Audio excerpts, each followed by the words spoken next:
Hi. Oh, wait. I'll wait it longer. Hi, I'm Victoria Reno. I'm a singer and burlesque performer and producer here in Philadelphia.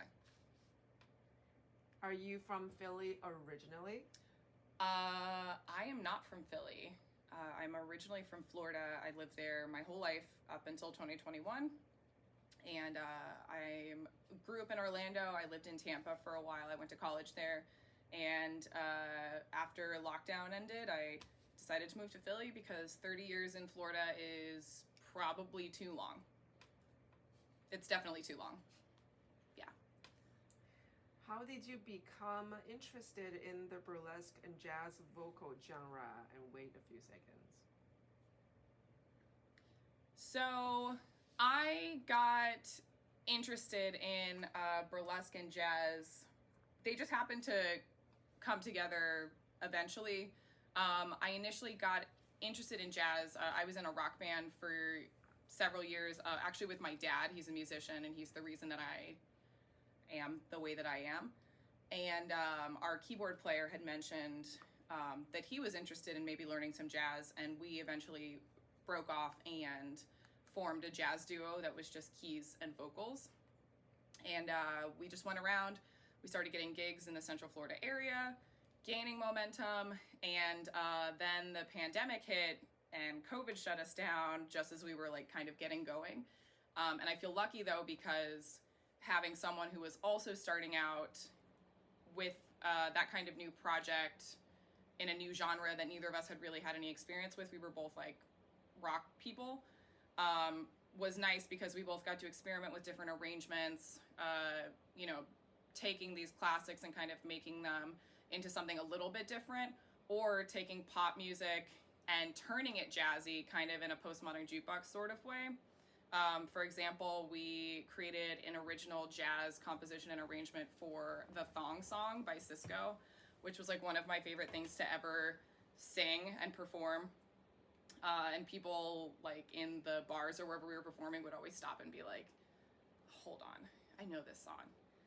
And so jazz and blues lend themselves very well also to burlesque because it can be very, very sultry. Some of it can be very suggestive. And I got into burlesque around the same time that I was in that band with everyone. Also through my dad, unintentionally, he took me to a rock show, and there was burlesque in between each of the acts. So I experienced my first burlesque show like with my dad. And then it kind of grew from there. And then I'm lucky enough to be able to have those two things collide because they do go well together. And how often do you perform? The amount of shows that I do can kind of vary with the seasons. Most performers who have been doing this for a certain amount of time do know that, things can be a little bit slower at different times of the year. Like summertime can be a little slow. But I would say right about now, because it's October and people love like Halloween and seasonal things, probably once or twice a week. Other times it can be like a couple weeks in between gigs, but especially like creating your own shows, you can perform far more often when you're producing your own shows. So that's kind of the route that I take, where it's like, we're going to make a show here, we're going to do a show here, someone's booked me for this show here, and then those things can kind of like, there's an ebb and flow throughout the year based on who's in town and how many tickets you think you can sell. Okay, list your top favorite venues. Favorite venues. So I will say, coming from Florida, which is where actually I had probably the bulk of my experience. I started doing burlesque there for 7 years before I moved to Philly. So no one knows these venues, but the first place I ever did burlesque was called The Venue. And it is now no longer standing. It was very sadly demolished right after the pandemic. The pandemic did shut it down. And that's like near and dear to my heart. When I think about acts and I'm developing acts and thinking about singing, that's the venue in my head that I think about. Also a place called St. Matthew's Tavern, just a gay dive bar where I just got to be a weirdo for years and just try new things and just sing out and harass people at the bar and roll around on the floor. And get drunk with, all the regulars, where I got to just experiment with like stage presence and being immersed in an audience. here in Philly, place that I've spent a good amount of time performing, that I also, when I think about developing acts, is probably Frankie Bradley's. I've done quite a bit there the last few years. And then, of course, this year, 2024, as well as some in 2023, is the Velvet Whip. It's become one of my performance homes and a place that I feel when I'm thinking about an image and a show, I do think of that space and that stage. And what do you find the most challenging performance? What do you find to be the most challenging performance genre? The most challenging performance genre, vocally, and also maybe for burlesque as well, is probably just like top 40 pop music. And that sounds weird because it's so repetitive and catchy. But I have a hard time latching on vocally to a lot of pop singers. One of my worst, if not my worst performance period, was me trying to sing Shake It Off by Taylor Swift. And for whatever reason, I thought I could pull it out at the show, and it did not work. It didn't translate. I was a mess. Sounded bad. I think I just stopped singing at one point, and it was just very messy, and I felt like a bad singer. I was like, oh, do you actually know how to sing? And there's something about that genre, a lot of those singers, that I can't really like do it justice, because I don't think vocally, it's not really like, as much I hate to say it, like a vocals forward song. It's a pop song. It's for the radio, for Spotify. It's not necessarily for a vocalist. So that's kind of hard for me to latch onto and do well. Okay, do you have any fun stories to share? I have a lot of fun stories. So one of the most fun stories that I have, oh my God, I'm blanking. I'm so sorry. Can we get back to that question? Yeah. I'm sorry. Okay, let's do you have any horror stories to share? Horror stories do happen indeed, unfortunately. And the first one that comes to mind is, I was in Orlando, and the troupe that I performed with for years, I joined them in 2016. We were an all-singing burlesque troupe. We did a lot of theater stuff. That's where I really gained most of my experience. We had been booked for a private party at a warehouse for a holiday show. It was also the woman's birthday who had booked us. So and it was short notice. We had known a week and a half before. So we cranked out an entire show's worth of songs. We had solos, we had duets, we had 2 group numbers, and we rehearsed 2 days for the whole thing. And we got there, and it was not the right audience. The woman who booked us, she wanted that. She wanted burlesque and drag and singing and cabaret. Her audience was working class folks from South Orlando. And if you know anything about South Orlando, and you know the people who work there, they're not here for theater and things like that. They want to party and drink and have a good time. So that's where we were at. So we started, everyone was already pretty drunk when we got there. The woman who booked us was already on another planet. So we're all gearing up in our weird theater kid costumes and our corsets, and we had drag performer. Got out there, we stopped their fun music that they were listening to and dancing to be everyone watch us do this show. And they were kind of mad because we stopped them from their party. I don't blame them. I got up and sang one song. We did one of our group numbers. Our drag performer came on and did their song. And then we started hearing the comments from the crowd. And there was some homophobia. There was some transphobia. There was some misogyny. A lot of sexist comments that were very inappropriate and made all of us very uncomfortable. And the crowd turned ugly. And our producer called it before we even hit the halfway point. I was paid the most for singing just one single song that I've ever been paid for in my life. So I guess that was a good thing. But we basically grabbed our stuff and ran. And I will say something that I'm not proud of, that we're all not proud of, but we were all younger and stupider. We grabbed several bottles of liquor just on the way out of the venue, and just grabbed them and then just made a run for it to the car. And that's probably one of the most uncomfortable experiences that I've had as a whole, but it's a funny story now. So Okay. I don't know. Can you talk about any sunburning experience that made you shaped? Okay. The experience that shaped you into being a better person and performer.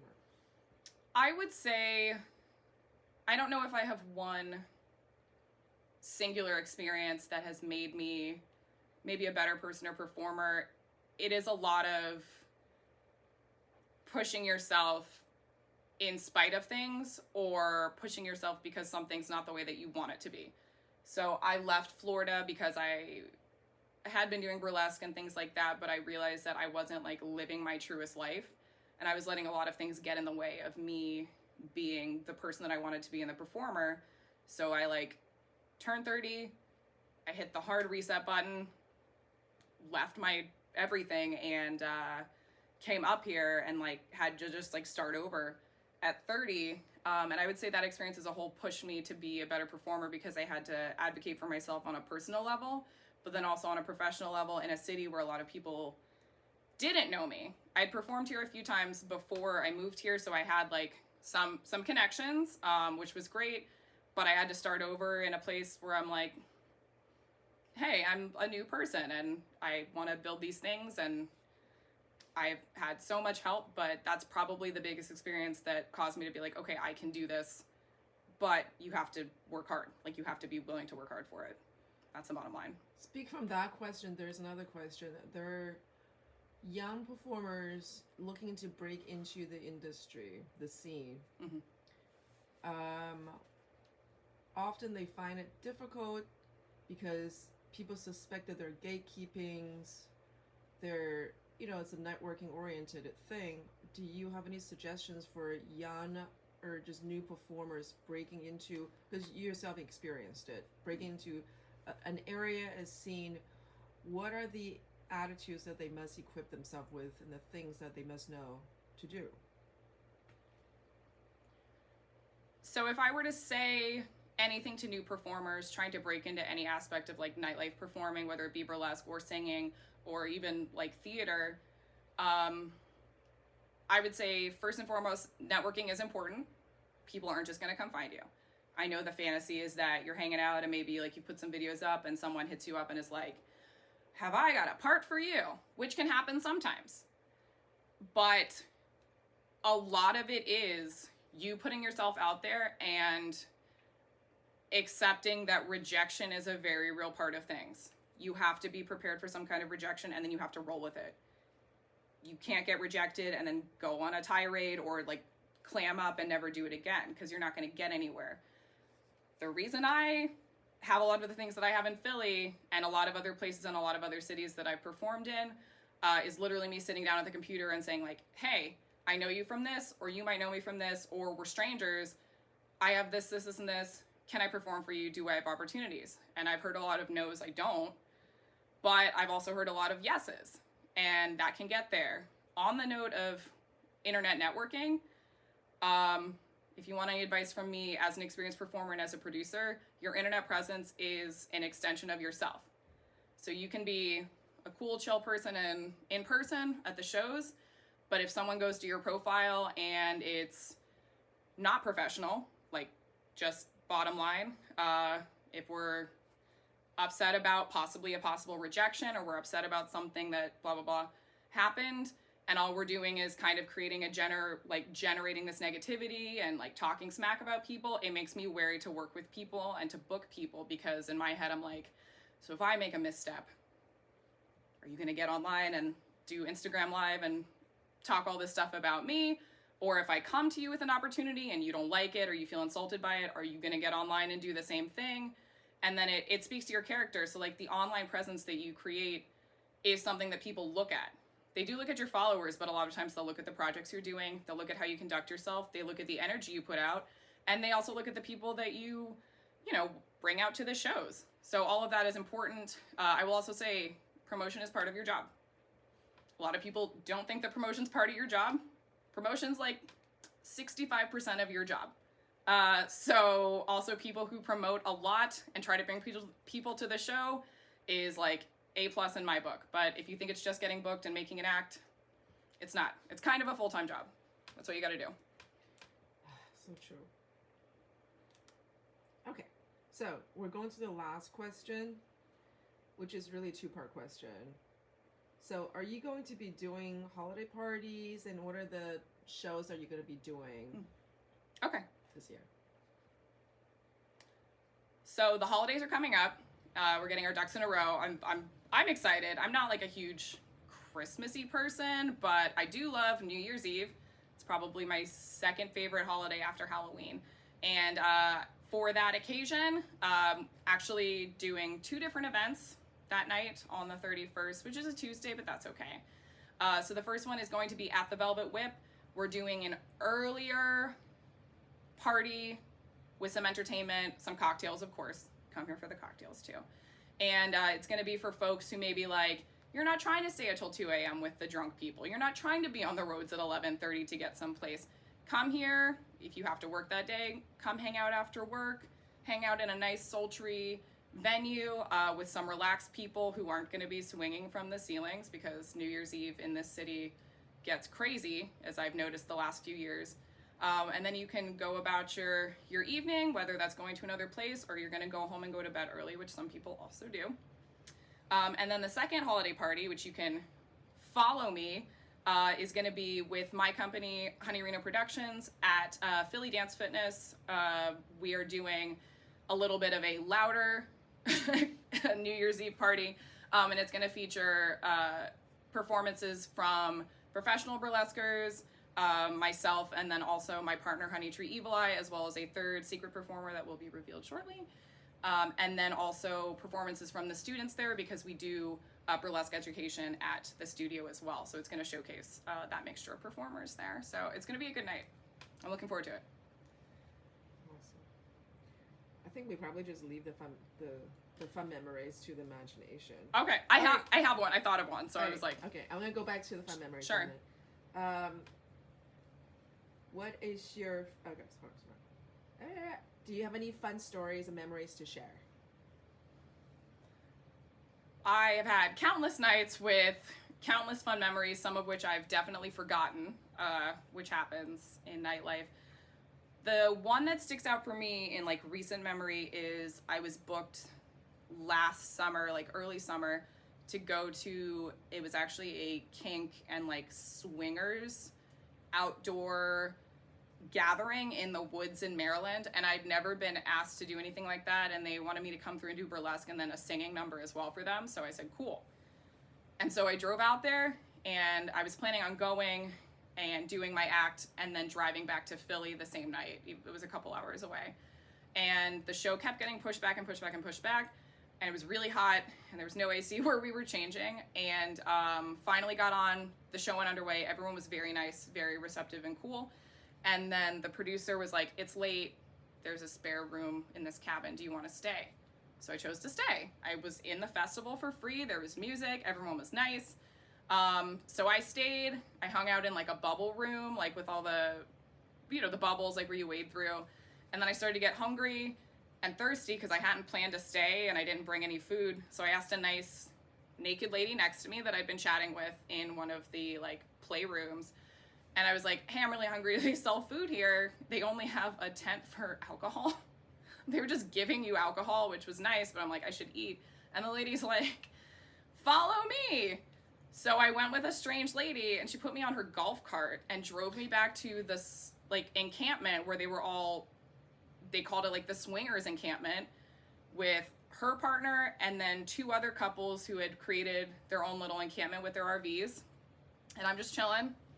I think I was like in my underwear or something. I was having a good time. And she's like, yeah, sit right here, come hang out. They all came out and hung out with me in this like little tent. And they went and they're like, what kind of cheese do you like? I was like, all kinds of cheese. Those swingers made me the best grilled cheese sandwich of my life. Gave me snacks, gave me water, put me back on the golf cart, drove me back to my cabin. It was the nicest thing that strangers have ever done. And it was just impromptu hanging out with these naked people in the woods. One of the sweetest memories I think that I have. It's very fun.